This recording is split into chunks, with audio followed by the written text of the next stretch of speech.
नमस्कार। मान्यवर अर्थमंत्री निर्मला सीतारामन महिला मानक सशक्त करने मान्यवर प्रधानमंत्री नरेंद्र मोदी को एक प्रस्ताव देते। से प्रस्ताव थिला महिला मानकर विवाह वयस 18 ରୁ 21 को वृद्धि करने। मान्यवर प्रधानमंत्री नरेंद्र मोदी 2020 मसीह स्वाधीनता दिवस अवसर में ए बाबद देशवासी को इंगित देते। आज कैबिनेट एक ऐतिहासिक निष्पत्ति नहीं एवं यही वयस सीमा को 18 ରୁ 21 को मध्य वृद्धि करी।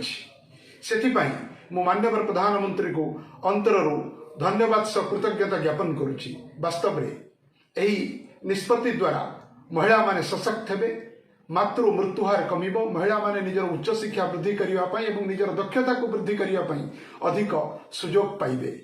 ता छड़ा महिला माने शिक्षित हेले सेमाने आ परिवार उपर बोझ हेबे नहीं, सेमाने परिवार पई संबल हेबे।